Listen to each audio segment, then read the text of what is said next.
บ่นี่ลาม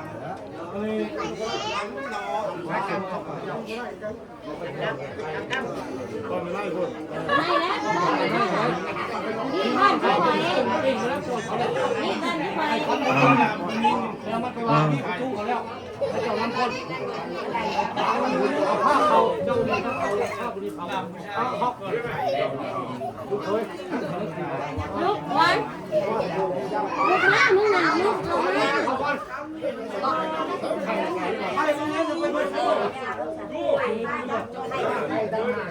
มีเลย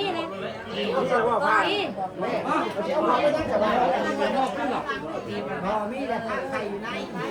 งานก่อนวันทางไข่อยู่ในนะ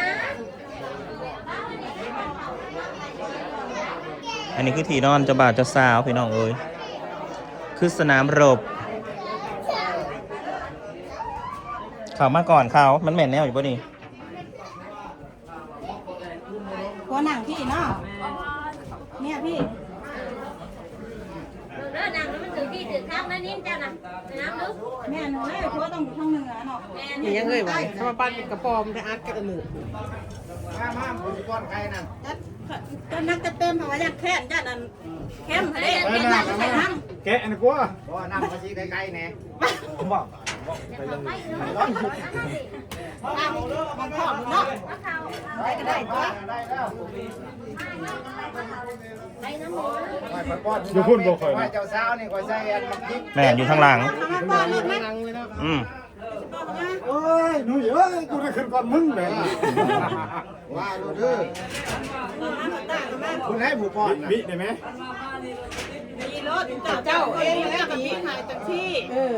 เอาขึ้นมาว่างพี่ผ้าเขาเนาะเราขึ้นมาเนี่ยเราบวมันแค่นี้นะ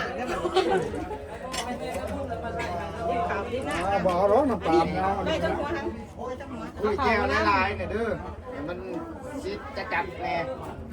เจ้าสาว15 ปีข้าวเขาใหญ่แล้วก็ชิแก้เจ้าบ่าว24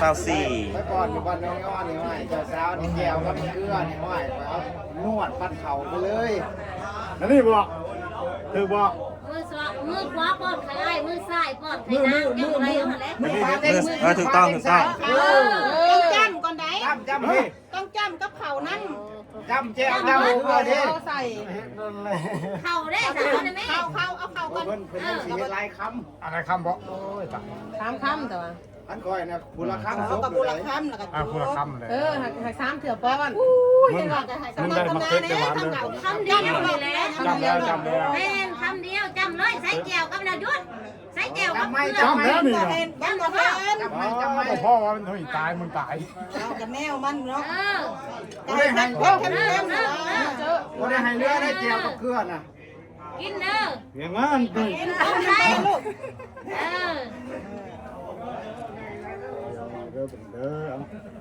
โอ้ยแห้งๆเนี่ยว้าหัวก็สิแตกเนาะตรงกันแพงกันเด้อบ้านนี้เด้อกันแพงกันได้คือเผ็ดกับเกลืออะไรบ่เคยมีจะกับทั้งยิ้มเมียแตกได้พวกแก้วเม็ดทิพย์ได้บ้านนี้ได้โอ้ไปละบ้านเฮ็ดละเมืองขนาดกันน้ำไข่กินน้ำไข่กินโดดยันเพชรกันโดดยันแค่นไข่ดิป้อนจะโตได้ลำนี่ป้อนต่ออีกวันโย่เอาจะไข่ข้าวกระดบบีเคิร์จะไข่เลื้องจังเลื้องเผากันโอ้ยเจ้ากันมากระช่างมันอยู่ในหน่วยเดียวกันนั่นแหละมันไม่ค่อยแยกกันดอก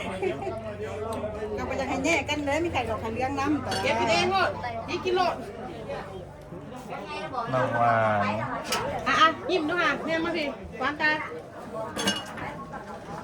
แม่พี่เซิร์ฟอยู่เลย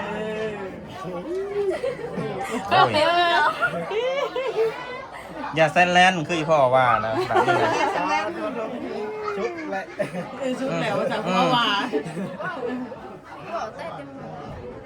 สื่อยังกับพัวน่ะไว้เทิงหัวเด้อฮะ3 มื้อจะเอาลงมานุ้ย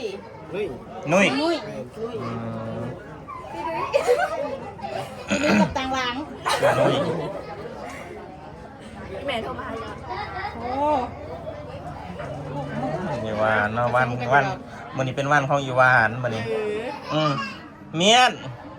มันเมียนมาก่อนเลยเมียนก่อนแล้วจะเป็นตะบอกเมียนมาก่อนแล้วอัน หูจักกันแต่เฮิงเลยบ่หวานหวานหูจักกันแต่เฮิงแล้ว มันเน่งมันแน่นเฮ้ยเห็นปุบอัปปากโลดบริญญาไม่ต้องขบกันเฮ้ยมันเชียวละ เห็นกันละกันเอากระโดดมาหนิเอาหมวก เห็นก็เห็นแต่รถแล้วแต่เพิ่นยังอยู่บ้านเพิ่นบ่จื้ออันนี้จื้อเพิ่น ก็แปลว่ากูหมากมึงแล้วฟังใจอยู่หันมาดิกูจะได้มึงเขา มึงชี้ใส่เฮียบอมันหนูห่วยออกเลย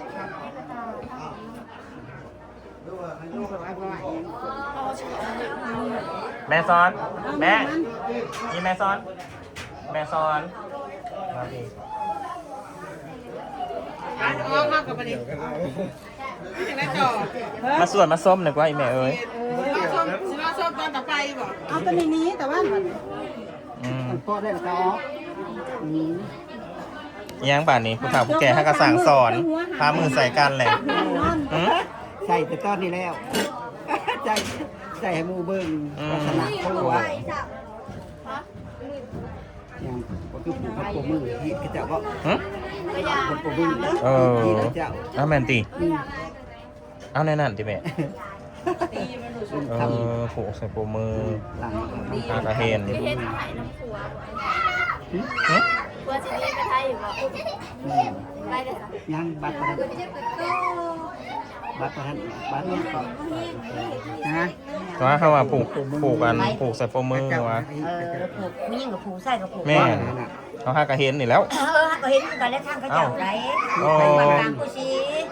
บ้านเฮาก็ธรรมดา บ้านเฮาก็ธรรมดา ทั้งคนเขากินทั้งบ้านเขาใหญ่ ที่ไทยฮิตมันที่เขาใช้ลาคณะโถสร้างดึกว่าได้ มือเด้อมือเฮ็ดมือสางปูมือนั้น บน มือสางอยู่สางกิน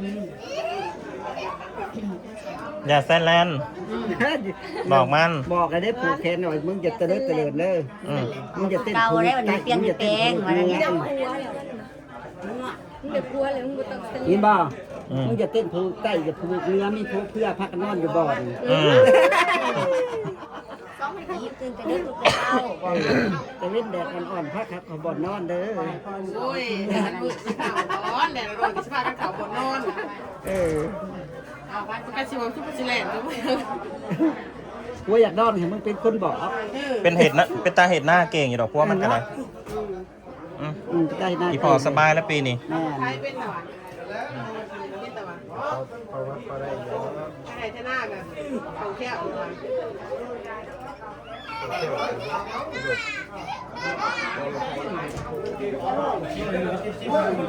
ออกมาแม่จะได้แม่ซื้อลืมพัวปัจจุบันคือกล้ามใหญ่แท้ปัจจุบันพวกอีวานนี่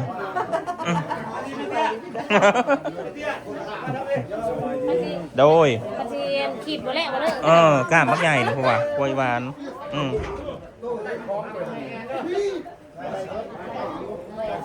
บ่หมูนะและเสียงแอบชอบผู้หน่อยผู้บ่ แม่ลูกสิลงเลยนะโอ้สิมากินอะไรกระโดดแฮะ กินมากินมัน บ้านนี้ก็กินข้าวสามัคคีพี่น้อง แก้วดอง2 สั้น ทัวร์บริษัทกินข้าวสามัคคีเป็นเต่าพี่น้องเลย แม่ดอง2 สั้นเนาะ แม่เดี๋ยวเรา ไปจะบาดจะสาวกินข้าวนำกัน ดีนะตามตาม ไปลงตารางลงแม่อย่างลง พ่อก็ง่ายว่าก็ง่ายอยู่เด้ ง่ายเนาะสิเมื่อสก่อนเดี๋ยวอันพวกอีแม่จะมาขอ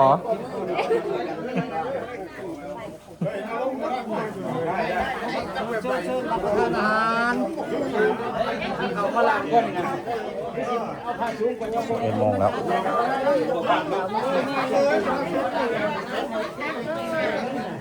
แม่กินข้าวด้วยกันใช่ไหม กินแล้วแม่กินแล้วให้ดองกันกินบ่วงอยู่ท้องพักเด้อดอง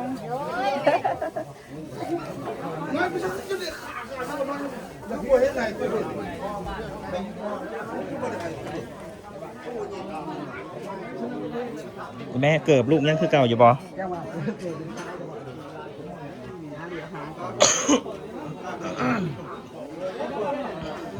ตีใส่ก็บ่แม่น ย่อผ้าขาวนั่นคือไปเจ้านะแม่มึงดูไปให้ขอย่อจังไดอุ้ย แม่ยังพาเกิดบ่เห็น อ้าวบาดนี่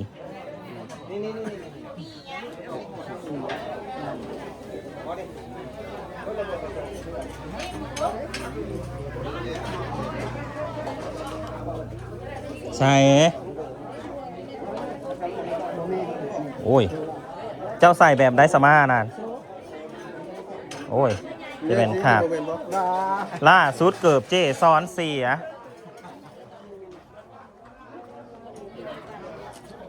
น้องสีมึงมายังสีมึงมายังนี่เเดี๋ยวน้ำแข็งเนาะ แขน อืม เรื่องผูกแขนกันท่านผู้ทรงครัวเลย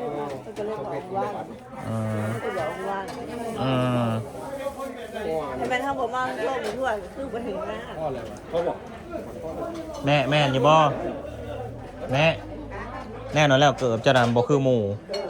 เกือบจะคือหมูแน่นอนแล้ว สิใส่อันแบบต่างหมูกับบ่ใส่โอ้ย โมเมนต์บ่อันนี้ บ่แม่นมากอยากทำนองเดียวกับ บ่แม่นลูกว่ะอย่าไปหาเอาเกิดพ่อเจ้า แม่สิเอาได้ใช้จะถือแม่บ่มี ก็จะปล่อยได้สิบอก ปล่อยก็ปล่อย มีแต่ปลาตีนเปล่าแล้วเมื่อเจ้านานขู่ตัวได้เลือดจะมาเอา ปลาสะโกนเขาจะเอาสะโกน เนาะ นี่แหละ แบบอีกแบบเดียวกันมาหากดยังเห็น บอกให้ใส่ส้นสูง ครับเสร็จแล้วได้บ่บ่ คือว่าเข้านี่คืออย่าขาดกันหนึ่งหน่อยเลยผมว่าหาเอาตุ้มๆไป อืม ถ้ามันคือซ้อมเสียง นู่น แย่ง ที่ล้างน่ะไปงานน่ะใส่ส้นสูงน่ะจบ แย่งใช่เนาะ โอ้ ถือว่า อืมเออ มันบ่มีผู้คือแล้วคันสิบ่เอา ให้ยอมกิน